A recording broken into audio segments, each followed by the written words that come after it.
Baik, hari ini kita akan bahas tentang chapter selanjutnya, ya, chapter 2 dari mata kuliah jaringan komunikasi. Nah, hari ini kita akan bahas tentang protokol jaringan dan juga komunikasi.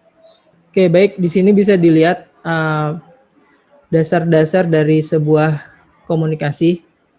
Nah, di sini kalau misalkan kalian perhatikan elemen sebuah komunikasi. Jadi kalau kemarin kita udah membahas tentang apa itu komunikasi, terus juga komponen-komponen komunikasi, proses-proses komunikasi. Nah, di dalam komponen komunikasi kan itu harus ada pengirim pesannya, ya, atau si sendernya, pengirim pesan.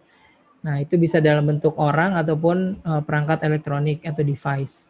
Nah, terus kemudian ada tujuannya, ada orang yang dituju atau penerima pesan atau receiver-nya. Nah, ini juga bisa berbentuk orang ataupun device juga. Nah, terus kemudian ada medianya atau ada salurannya. Nah, biasanya media ini dia menyediakan jalur di mana pesan ataupun message-nya itu bisa berpindah dari sumber ke tujuan. Nah, terus kemudian ada protokolnya. Nah, protokol itu aturan yang disepakati ataupun aturan yang digunakan di dalam melakukan komunikasi. Nah, di sini kita akan bahas tentang protokol tersebut.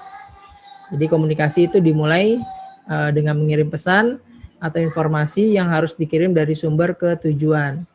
Nah, pengirim pesan dan juga si penerima pesan itu supaya komunikasinya itu berjalan dengan baik gitu ya, supaya pesan yang diterima itu berjalan dengan baik, maka harus mengikuti aturan atau yang disebut juga dengan protokol.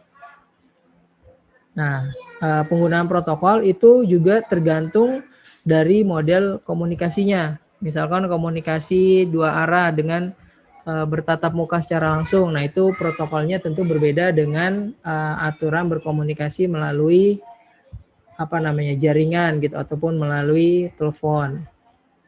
Nah, itu protokol yang digunakan itu juga ya tadi tergantung dari jenis komunikasi yang dilakukan. Jadi secara definisinya, protokol adalah sebuah peraturan atau kesepakatan yang telah ditetapkan untuk mengatur sebuah komunikasi. Nah, gunanya apa protokol ini? Protokol ini gunanya untuk melakukan komunikasi yang efektif. Nah, terus kemudian juga supaya pesan ataupun komunikasi yang dilakukan ini pesannya berhasil disampaikan ataupun bisa dipahami. Nah, persyaratan di dalam sebuah protokol itu harus ada ini yang sebelah kanan ini ada identitasnya. Identitas si pengirim dan juga si penerima. Nah, itu syarat dalam penerapan protokol. Harus ada identitasnya nih si pengirim dan juga si penerima. Kemudian ada tata bahasa ataupun ada bahasa yang umum yang digunakan di dalam melakukan komunikasi ini. Terus juga ada kecepatan ataupun ada timingnya, ada waktu pengiriman. Nah, terus kemudian juga ada konfirmasi ataupun persyaratan dari si penerima. Nah, itu yang dimaksud dengan persyaratan dalam menggunakan protokol. Nah, terus kemudian selanjutnya kita akan bahas tentang protokol komunikasi jaringan. Jadi kita akan bahas aturan-aturan dalam berkomunikasi melalui jaringan, khususnya jaringan internet. Nah, di sini ada 5 buah poin gitu ya yang perlu diterapkan di dalam melakukan komunikasi jaringan ataupun protokol komunikasi jaringan. Ada encoding, kemudian juga ada formatting dan encapsulation, ada juga size, ada timing dan juga delivery option. Nah, di sini kita akan cek satu persatu. Nah, ini yang pertama adalah encoding ya. Apa itu encoding? Nah, encoding itu salah satu langkah awal yang digunakan untuk mengirim pesan dalam bentuk kode. Jadi encoding itu adalah proses mengubah informasi jadi bentuk lain yang dapat diterima atau dapat ditransmisi. Jadi contohnya misalkan kita ngomong gitu ya. Nah, kalau misalkan kita ngomong kan ibaratnya sebenarnya ada proses encodingnya juga gitu dari suara ini dalam bentuk gelombang gitu, dirubah ataupun ya dia bergerak melalui gelombang. Kemudian diterima si penerima suara tersebut. Nah, diterimanya juga itu ada proses kayak semacam mendeteksi ataupun menerjemahkan bahasa yang diterima gitu ya. Jadi kalau misalkan kita ngomong gitu ya, misalkan yang satu pakai bahasa Inggris, nah itu kan pasti si penerimanya ada proses ya kayak semacam mentranslate dulu gitu bahasa yang diterima ataupun kata-kata biasa gitu. Nah itu kan harus apa istilahnya diresapi gitu ya kata-katanya. Nah baru dia bisa ngasih respon gitu. Nah itu secara sederhana contoh dari sebuah encoding message. Ya, jadi encoding itu adalah proses mengubah informasi menjadi bentuk lain yang diterima oleh si penerima pesan atau untuk transmisi pengiriman pesan tersebut. Sedangkan kalau decoding itu kebalikannya, itu membalik proses yaitu untuk menafsirkan informasi tersebut. Nah, encoding ini kalau misalkan dalam bentuk komunikasi komputer, dia pengkodaannya antar host harus dalam format sesuai untuk mediasinya, untuk pengirimannya itu. Nah, pesan yang dikirim melalui jaringan, misalkan kita komunikasi lewat jaringan, itu pertama-tama diubah tuh menjadi bentuk bit oleh device si host pengirim. Nah, setiap bit dikodekan menjadi misalkan apa? Pola suara ataupun lewat gelombang cahaya atau fiber optik gitu atau impul listrik tergantung dari media yang digunakan atau yang ditransmisikan. Nah, terus kemudian si penerima atau host tujuan dia akan menerjemahkan sinyal untuk menafsirkan pesan gitu ya. Jadi kayak tadi misalkan si pengirim kalau suara dia ngomong dalam satu bahasa, kemudian si penerimanya itu menerjemahkan baru dia ngerti. Kalaupun pesan juga gitu, dia pesan yang dikirim itu diubah dulu. Misalkan dalam bentuk email gitu ya, yang dikirim itu bukan apa namanya? Ya bentuk email pada umumnya gitu, tapi ketika dia melalui transmisi dia dirubah dulu bentuknya. Ya lebih tepatnya dalam bentuk bit gitu ya, dalam bentuk bilangan 1001 gitu yang dikirimkan. Nah, itu yang dimaksud dengan message encoding. Nah, itu salah satu protokol ya dalam berkomunikasi jaringan. Nah, terus kemudian ada lagi istilahnya formatting dan juga encapsulation. Nah, formatting dan juga encapsulation ini contohnya bila pesan misalkan kita ngirim pesan gitu ya dari sumber ke tujuan. Maka pesan tersebut harus menggunakan format dan juga struktur tertentu. Nah, biasanya format pesan itu tergantung pada jenis pesan dan juga saluran yang digunakan untuk menyampaikan pesan. Contohnya misalkan kita mau ngirim surat nih, kita mau ngirim surat. Nah, itu misalkan secara umum gitu kan formatnya itu udah baku gitu ya, ataupun udah disepakati gitu. Kalau misalkan mau nulis surat, formatnya misalkan harus ada identitas si penerima. Kita mau menunjukkan ke siapa. Kemudian ada kata pembuka gitu ya, ada kata pembuka, ada sapanya, ada salamnya gitu kan. Kemudian ada isi pesannya. Oh, ada juga sih alamat kita, alamat pengirim nih. Kita ada alamat penerima, kemudian ada alamat pengirim, ada kata pembukanya, salam atau sapanya tadi, terus kemudian ada identitas si penerima, alamatnya, identitasnya gitu. Jadi siapa nih yang dituju orangnya, nama orangnya. Nah, terus kemudian juga ada isi suratnya atau pesannya. Kemudian ada identitas kita sebagai pengirim. Nah, terus juga ada perangkoknya gitu ya, supaya bisa dikirimkan. Nah, jadi selain memiliki format yang benar, kebanyakan surat juga harus disertakan di dalam amplop gitu, harus dimasukin ke dalam amplop. Ya supaya apa? Supaya aman, nggak dibaca sama si pengirimnya, nggak terbuka pesannya segala macam. Nah, itu harus dibikin amplop, harus dimasukin ke dalam amplop. Nah, amplop ini dia biasanya ada alamat pengirim, ada penerima. Nah, masing-masing diletakkan di tempat ya sesuai dengan tempatnya, misalkan alamat pengirim itu di belakang, alamat penerimanya di depan, itu sesuai dengan formatnya. Nah, kalau misalkan alamat ataupun format tujuan nggak benar, nggak sesuai, biasanya surat tersebut nggak bakal dikirim. Nah, ini proses menempatkan satu format isian gitu ataupun pesan di dalam format amplop itu disebut juga dengan enkapsulasi istilahnya. Jadi kita masukin surat ke dalam amplop, terus kemudian kita tulis tuh formatnya sesuai dengan formatnya, itu namanya encapsulation. Nah, sedangkan kalau formatting itu ya tadi ada alamat penerima, pengirim, siapa segala macam. Nah, terus kemudian de-enkapsulasi, ada istilah de-enkapsulasi. Kalau de-enkapsulasi ini ya kebalikan dari enkapsulasi itu, proses pengeluaran pesan dari amplop. Nah, itu dilakukan oleh si penerima pesan, nah itu namanya de-enkapsulasi.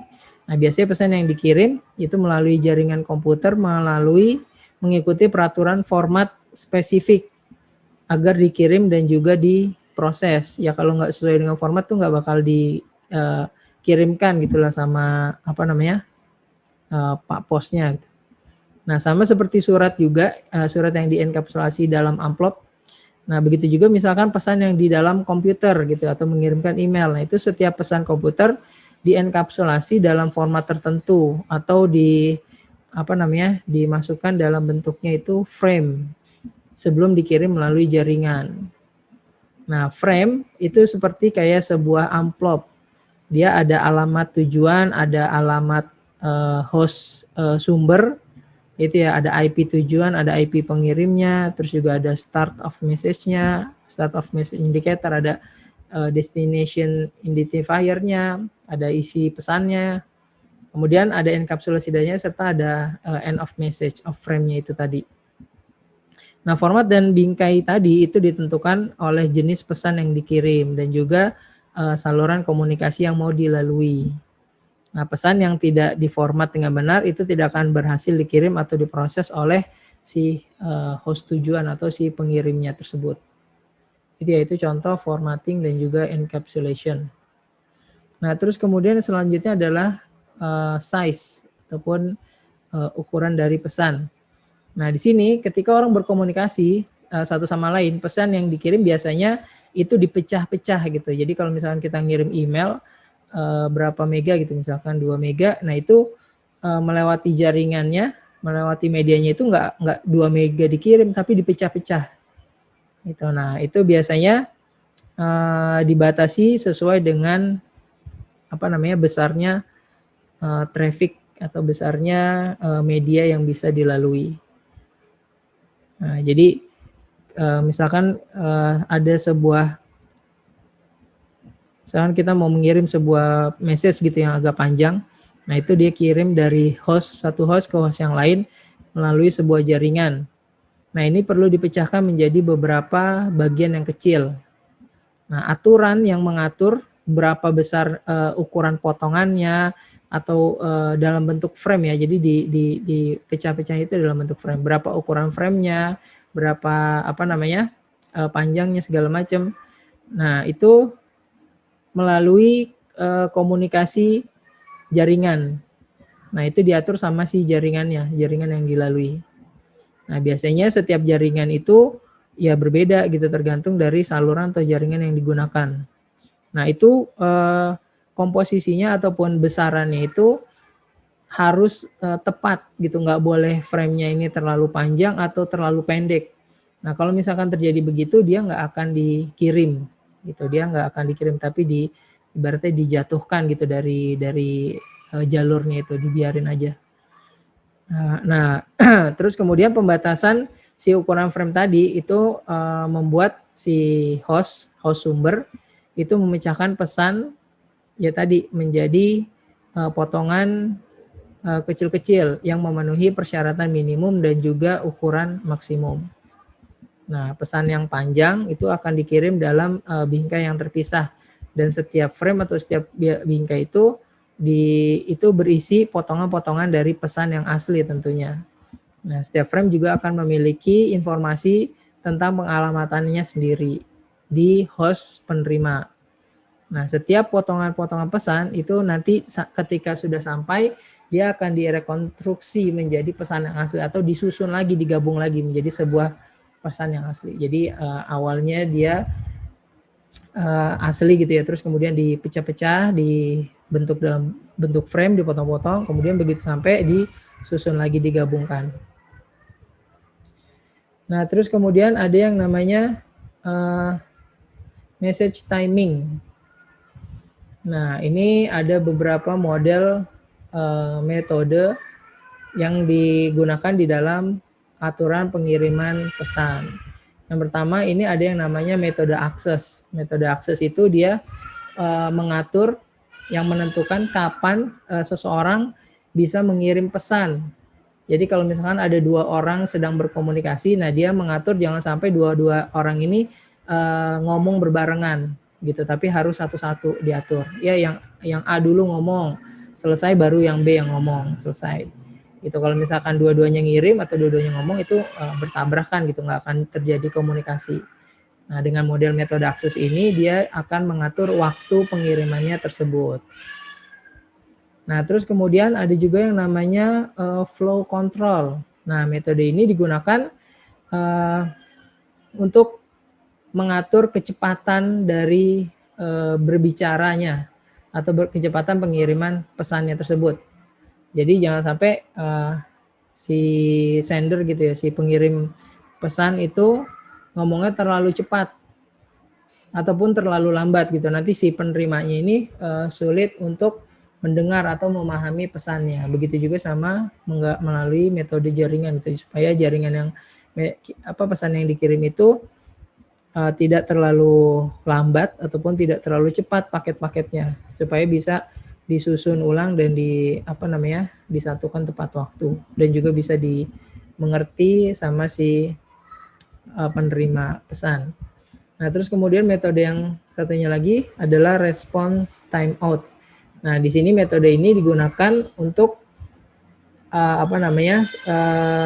pengiriman ulang. Jadi kalau misalkan si pengirim ini mengirim pesan, nah terus kemudian dia tidak ada tanggapan gitu, tidak ada respon.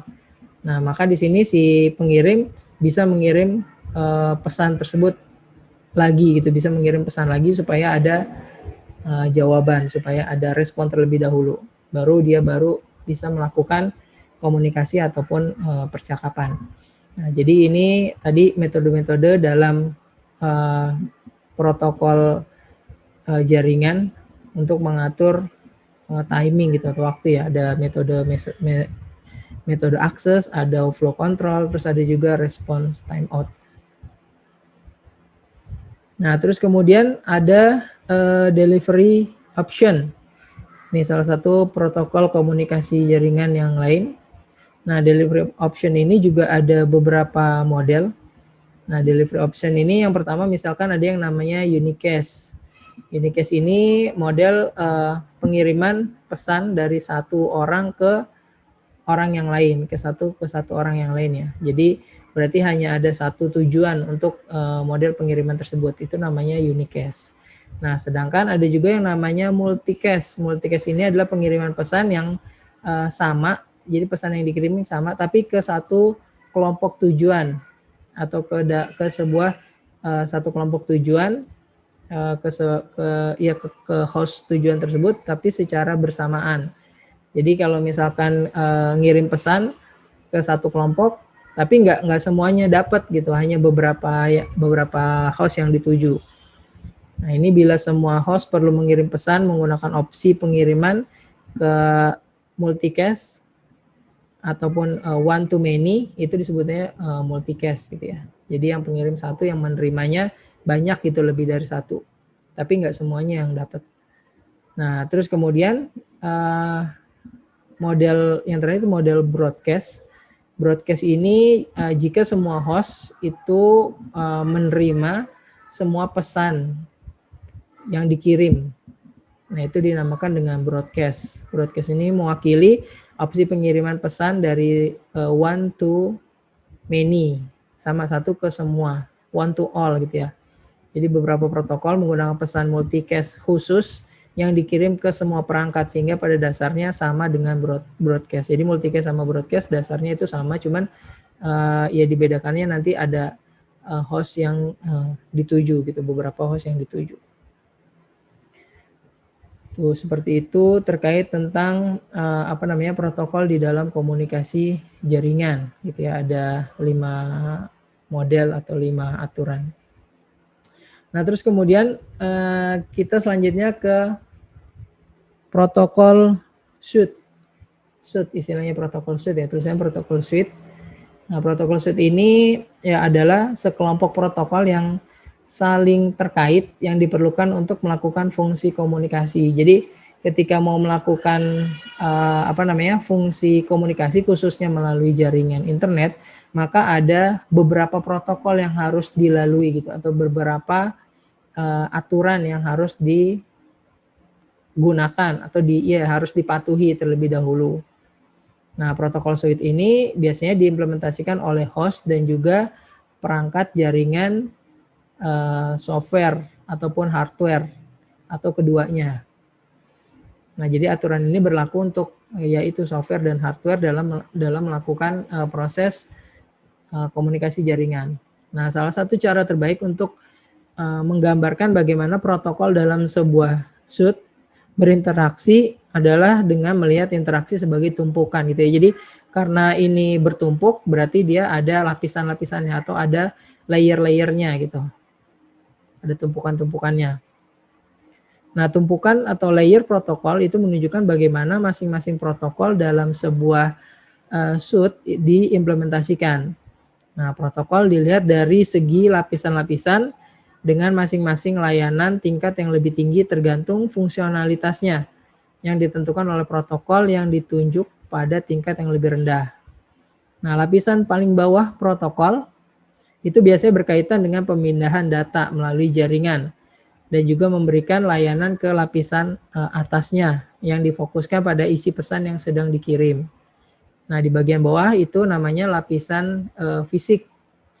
Nah, misalkan di sini kita lihat ada 2 orang ya, masing-masing dengan suara yang mengucapkan kata-kata, ya pokoknya dengan komunikasi dengan kata-kata gitu. Nah, itu di tengah-tengah itu ada rules layer, ada lapisan aturan. Nah, di sini ada sebuah aturan yang disepakati di dalam berbicara, yaitu dia bahasanya harus sama gitu. Use a common language. Terus kemudian juga harus menunggu giliran, terus kasih sinyal gitu ya, kasih informasi kalau sudah kedengaran atau sudah nyampe pesannya. Nah, terus kemudian misalkan ini di atasnya lagi ada lapisan konten gitu ya, misalkan ada kata-kata yang benar diucapkan. Nah, ini adalah isi dari komunikasi ini. Jadi contohnya misalkan sebuah protokol suite nih. Nah, ini ada 3 layer, yang bawah ini layer fisik, jadi ada orangnya. Ya ada fisik orangnya gitu ya. Nah, ini dia komunikasinya menggunakan bahasa. Nah, aturannya itu ada di layer yang atasnya layer fisik, yaitu conversation ataupun layer aturan. Nah, di sini dia mengatur harus menggunakan bahasa yang umum, terus kemudian menunggu giliran, terus juga memberikan sinyal kalau dia sudah selesai berbicara. Nah, kemudian di atas di atas layer rules ini ada lagi namanya layer content. Nah, layer content ini misalkan kata-kata yang benar aja yang diucapkan ataupun yang muncul di dalam komunikasi gitu. Jadi misalkan ada kata-kata yang diucapkan tapi tidak sesuai dengan aturan ini, nggak akan muncul pada layer konten. Nah, ini adalah sebuah contoh ya, contoh protokol suite yang digunakan juga nantinya di dalam standar protokol jaringan. Nah, ini contohnya pada tingkatan manusia. Sedangkan kalau misalkan aturan pada komunikasi yang tingkatan jaringan, nah itu biasanya dia mendefinisikan ada sebuah format umum dengan serangkaian aturan untuk berkomunikasi antar perangkat. Nah, misalkan protokol jaringan yang umum gitu ya, mungkin udah pada tahu itu ada yang namanya HTTP ataupun Hypertext Transfer Protocol. Ada juga namanya TCP ataupun Transmission Control Protocol. Ada yang namanya IP ataupun Internet Protocol. Nah, itu protokol yang biasanya digunakan di dalam berkomunikasi melalui jaringan. Role of protokol gitu ya, wewenang dari sebuah protokol. Nah, fungsinya apa protokol itu? Apa namanya? Ya, wewenang dia, tugas dia apa gitu kan. Nah, di sini pertama dia si protokol itu bisa mengatur format ya, mengatur format dan juga struktur dari pesan. Di sini misalkan ada protokol IP gitu, internet protokol. Nah, di sini ada orang mau mengirim pesan gitu dengan menggunakan format IP versi 4 header menggunakan jaringan. Nah, nanti ketika dia mau mengirim pesan tersebut, si jaringan yang akan dilaluinya itu akan memberikan informasi gitu ya secara terstruktur, yaitu mulai dari switch-nya, mulai dari routernya misalkan saya bisa meneruskan pesan yang akan dikirim karena saya mengerti IP versi 4 header. Terus kemudian tujuannya juga ngasih informasi. Nah, saya bisa mengirim pesan karena juga saya mengerti tentang atau mengerti pesan yang dikirim dengan menggunakan format IP versi 4. Nah, itu wewenang ataupun tugas pertama dari protokol. Dia mengatur pesan format dan juga secara terstruktur untuk pengiriman pesan. Nah, terus kemudian pesan yang aturan wewenang ataupun tanggung jawab selanjutnya dari sebuah protokol, di mana dia prosesnya dia menginformasikan jaringan ataupun jalur yang akan dilewati gitu ya. Nah, ini misalkan si routernya menginformasikan kalau ada satu path gitu atau satu jalur yang mati gitu. Nah, nanti role router yang lain juga akan menerima pesan tersebut gitu. Oke, saya tahu gitu, maksudnya saya dapat informasinya. Nah, nanti kalau ada pesan yang mau dikirim melalui jaringan tersebut, nanti udah otomatis di blok atau ditutup atau diinformasikan ke pengirimnya kalau jalur tersebut tidak bisa dilewati. Nah, ini ya wewenang selanjutnya, tanggung jawab selanjutnya. Jadi dia memberikan message error gitu, memberikan informasi tentang suatu jaringan. Gitu, misalkan mau melalui jalur A itu jaringannya lambat gitu ya atau sedang down. Nah, itu nanti dia diinformasikan oleh si protokolnya tersebut. Nah, terus kemudian dia juga bisa mengatur dan juga menghentikan sesi transfer datanya. Nah, misalkan yang si pengirimnya ini dia mau men-setting koneksi virtual supaya dia bisa melihat perpindahan datanya. Nah, si servernya menyetujui. Nah, dia bisa mengirim dan juga menerima informasi antar si host dan juga si penerimanya tersebut gitu. Jadi dia bisa dilakukan pengaturan untuk setting sesi pengiriman data. Oke, nah itu beberapa wewenang dari sebuah protokol. Nah, ini interaksi protokol dan segala macam nanti kita bahas di chapter yang akan datang aja.